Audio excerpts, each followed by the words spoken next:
We're learning more about the gruesome cannibalism killing of a Bledsoe County woman. Friends and family gathered for a vigil tonight to remember a mother of 6 who was kidnapped and murdered in Tennessee. Loved ones say Lisa Hyder made some mistakes in life, but they're all struggling with the shocking details of her death.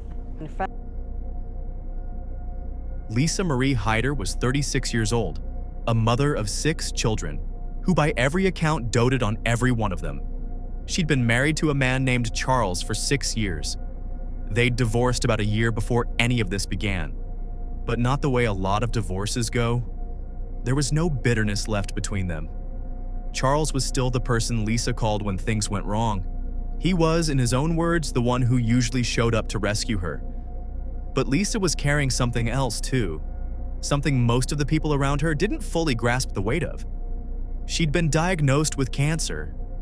Doctors gave her an estimate that no one wants to hear. Around 6 months to live. And for reasons she never fully explained to anyone, fear, exhaustion, denial, or simply not knowing how to fight one more thing, she chose not to start treatment. She also had a long history with alcohol. Not something anyone around her judged her for out loud, but something everyone quietly worried about. That afternoon, Lisa went to liquor store. CCTV captured her roaming in the store. After some time, she called her ex-husband to give a ride to home. But at that time, Charles was out of town, on a work trip. He can't come. He said he will be there after some time. But Lisa couldn't wait for longer time. She was spotted by a 37-year-old man named Gregory Scott Hale. Gregory drove right up beside Lisa and asked her if she would like a lift to wherever she needed to be. For a moment, Lisa hesitated before accepting the ride. She asked Gregory if he would be able to drop her off at her friend's home. And he accepted, but told her first that he needed to stop by his house. Gregory lived with his parents in a small rural community called Summitville. He had recently moved back in with them after losing his job at a meat processing factory. Once they pulled up outside Gregory's parents' home, he invited her inside for a couple of drinks. The two of them then entered the house together. Gregory's parents were in a separate part of the house at the time they entered, so neither of them knew that Lisa was in their home.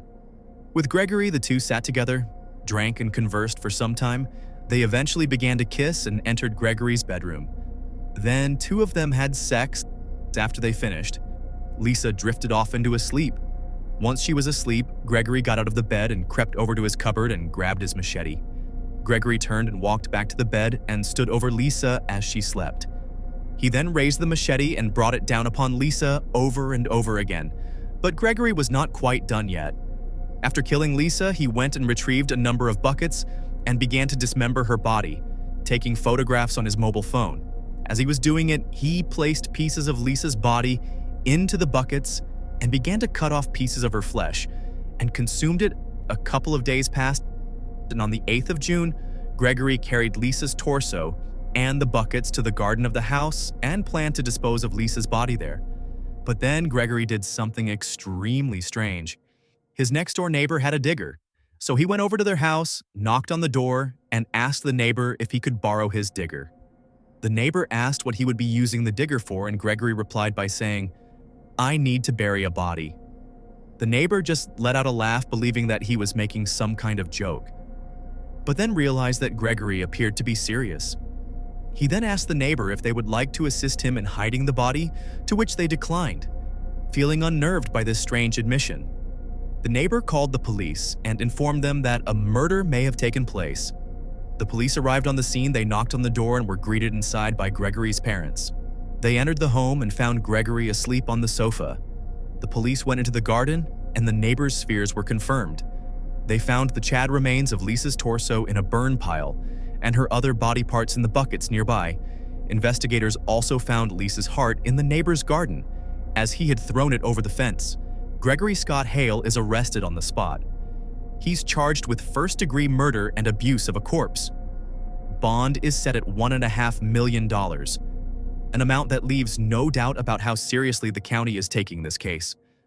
Who was dismembered and then eaten. Good evening. Thanks for watching News Channel 9 at 5:30. I'm Josh Rowe. And I'm Latricia Thomas. We first told you about Lisa Marie Hyder's gruesome death yesterday. News Channel 9's Betsy Golden spoke with the victim's family today about Lisa's horrific murder, and she joins us now with what they said. Betsy. Well, Latricia and Josh, 36-year-old Lisa Marie Hyder's family is trying to understand what happened to the daughter, wife, and mother they love. They demand justice, but first, they're sending a warning to the community. Elizabeth and David are the youngest of 6 children who will grow up without a mother. Lisa Hyder's father, Billy Poor, and husband, Charles Hyder, will raise the children in her absence. I just don't know how I'm going to deal with it. I really don't.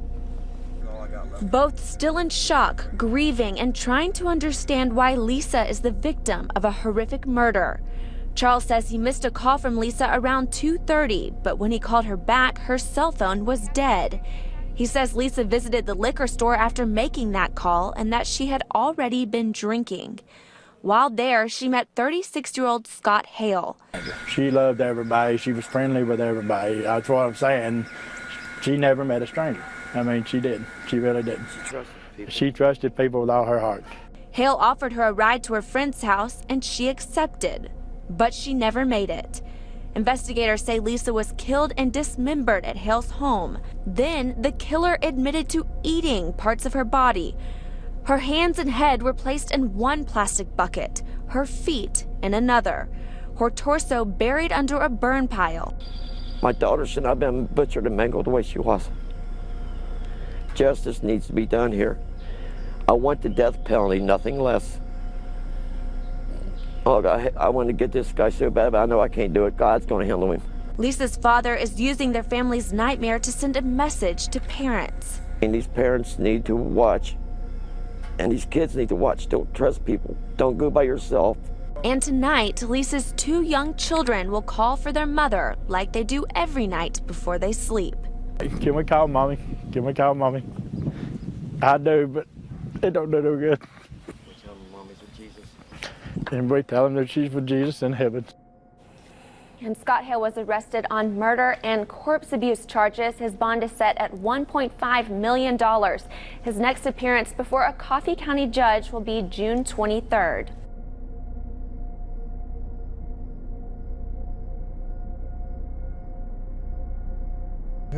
Under questioning, Hale confesses. And what he tells investigators goes far beyond a simple admission. He says he'd fantasized about killing someone and about cannibalism for a long time. He says he saw Lisa as his opportunity to finally act on that fantasy.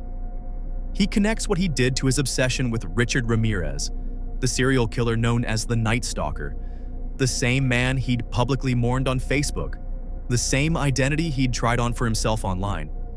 He tells investigators he treated the killing as part of a satanic ritual. Suddenly, all those strange, half-joking posts investigators pull from his Facebook page stop looking like dark humor. The tribute to a dead serial killer. The joke about hugging people he hated to know how big a hole to dig. The animal parts he'd stolen from the slaughterhouse where he used to work, before he got fired for taking home things no one else wanted. We're learning more about the gruesome cannibalism killing of a Bledsoe County woman. Authorities say Gregory Scott Hale met 36-year-old Lisa Marie Hyder of Pikeville sometime over the weekend. Police believe the two didn't have any prior connection. The woman then went with Hale to his parents' home, and she was killed while sitting with Hale around a fire pit outside. After the murder, an affidavit says Hale beheaded her and cut off her hands, placing them in a bucket. He buried her torso in a burn pile. He also admitted to eating part of the victim.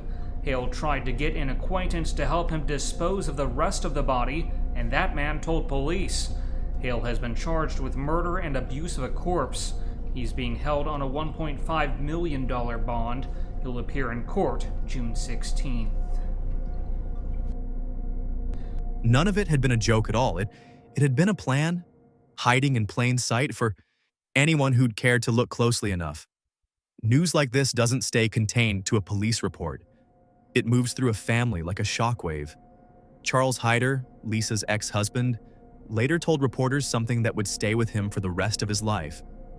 He said he usually rescued Lisa when things went wrong, that he was usually the one who got there in time. But that day, he was out of town, and by the time he found out what had happened, there was nothing left for him to do. Friends and family gathered for a vigil tonight to remember a mother of 6 who was kidnapped and murdered in Tennessee. Loved ones say Lisa Hyder made some mistakes in life, but they're all struggling with the shocking details of her death. Family members say Lisa Hyder was as beautiful on the inside as she was on the outside. She was a sweetheart. She was a very kind person. She was always there when you needed her. Friends and family lit candles and shared memories of Lisa Hyder, who spent her childhood in central Ohio before moving to Tennessee. Family members say the mother of 6 children got caught up in alcohol and drugs. She was arrested for prostitution, but no one imagined her life would end so violently. Police say on Friday in Tennessee, this man, Gregory Hale, offered to give Lisa a ride. Police say he took Lisa to his parents' home, where he murdered her, ate part of her body, and buried her torso. There's no words. Monster, evil, he's Satan, the devil. But friends and family focused on celebrating Lisa's life, releasing balloons in the air, all of them wishing they could turn back the hands of time. Wishing I could have told her I loved her, missed her. Tonight, neighbors and family members of Hale say that he was a self-proclaimed devil worshiper. He is behind bars on a $500,000 bond. Lisa's youngest children were 3 and 1 years old, far too young to understand where their mother had gone. Charles described a night when his little boy asked to call his mom. He didn't have the heart to tell him the truth. He told the boy she'd gone to heaven. Lisa's father, Billy Poor, was less gentle in what he wanted to see happen next. He said plainly to anyone who'd listen, nobody deserved to be killed and butchered the way his daughter was. He wanted the death penalty.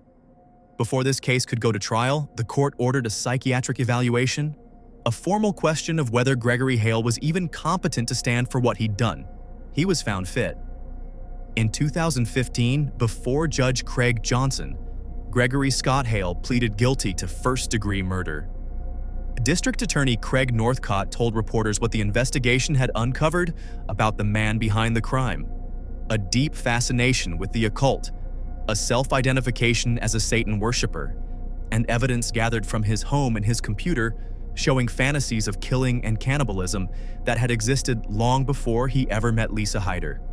Hale is sentenced to life in prison, without the possibility of parole. And in one of the more startling turns in this entire story, Charles Hyder later said that after the sentencing, he chose to forgive Gregory Hale. Not because what happened was forgivable in any ordinary sense of the word, but because, in his own words, carrying that anger for the rest of his life wasn't a way to live. There's no satisfying twist at the end of this story. No detective who cracked an unsolvable case. Just a phone call that didn't connect, a stranger who seemed harmless enough, and a series of warning signs that were sitting in plain sight on the internet the entire time. Lisa Marie Hyder was more than the way she died. She was a mother who loved 6 children fiercely, even while fighting battles she was carrying mostly alone. Gregory Scott Hale is still in a Tennessee prison today, the idol he once worshipped long dead. His own name now carrying the same kind of infamy he'd once wished for himself.